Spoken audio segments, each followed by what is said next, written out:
Well, welcome everybody. This is DrJimHa again. You can find me at DrJimHa.com or at DrJimHa on Facebook. And today I wanted to talk a little bit about dogs and coronavirus. So obviously coronavirus is on everybody's mind right now. And I'm getting a lot of questions about coronavirus in your dogs. So I thought I'd present a little bit of information here.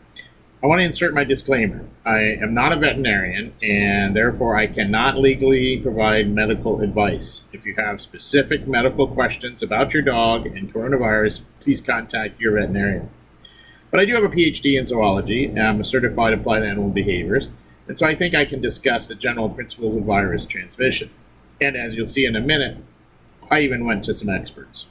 So we're talking about coronavirus in this case, and specifically SARS-CoV-2 virus, and this will be an important point in just a second. So the first interesting and confusing fact about coronavirus, like humans, is that dogs contract coronavirus all the time. Coronavirus is a form of a cold that we get. Dogs can get both a respiratory form of coronavirus as well as a strain of coronavirus that affects the digestive system, the intestinal tract. And dogs get coronavirus infections not infrequently. One of these forms produces a respiratory problem. It's something like kennel cough. These infections generally are most common in crowded, unsanitary conditions like puppy mills and hoarding situations, and they're generally self-limiting without treatment. So to be specific, we need to be careful talking about canine coronavirus infection, which is actually quite common, and specifically talk about the novel coronavirus, the new coronavirus that has appeared and is racing through our society, that is called the SARS-CoV-2 virus. So that's what we're referring to here. What we know at this time is that dogs may be able to be infected with the SARS-CoV-2 virus, but not easily and only at very low circulating levels in the blood. There are only 2 documented cases of this happening to date. Today is March 27th, 2020. And the first of these was in Hong Kong, which many of you may have heard about in the news, where a medical team, apparently on a whim, decided to swab down the family dog belonging to a SARS-CoV-2 patient and found virus particles.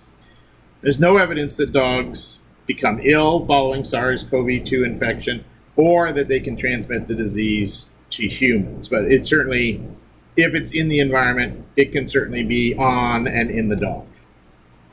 That said, nobody is studying the role of family pets in the transmission of the SARS-CoV-2 virus to humans. There are just too many other, much more direct routes of infection and not enough resources at this time.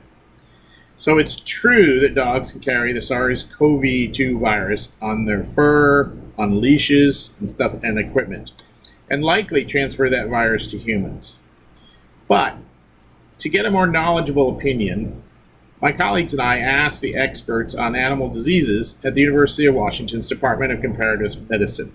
And they said, and I'll quote here, at this time, there have been 2 cases of confirmed COVID-19 infection in dogs. COVID-19 is the disease produced by SARS-CoV. And so I think they actually mean that there have been 2 cases of confirmed SARS-CoV infection in dogs.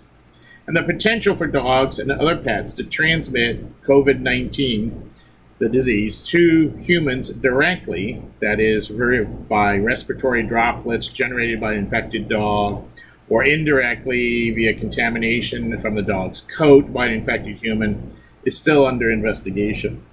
However, to date, there is no evidence that dogs can facilitate transmission of the SARS-CoV-2 virus to humans, and if indeed this is possible, we are confident that the probability of dog-to-human transmission is many times lower than the probability of human-to-human transmission.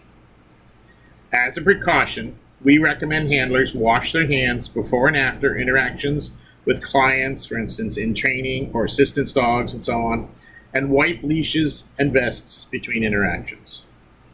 So it's my conclusion that it's always a good idea to wash your hands thoroughly after handling your dog. But really, E. coli and salmonella transmission is probably far more likely and a perfectly good reason to wash than SARS-CoV-2 exposure. So the conclusion that we're coming to for the time being is that dogs should continue their happy work of taking care of their humans. Thanks. If you have any questions, you can contact me through my YouTube channel or on Facebook or from my website. Talk to you later.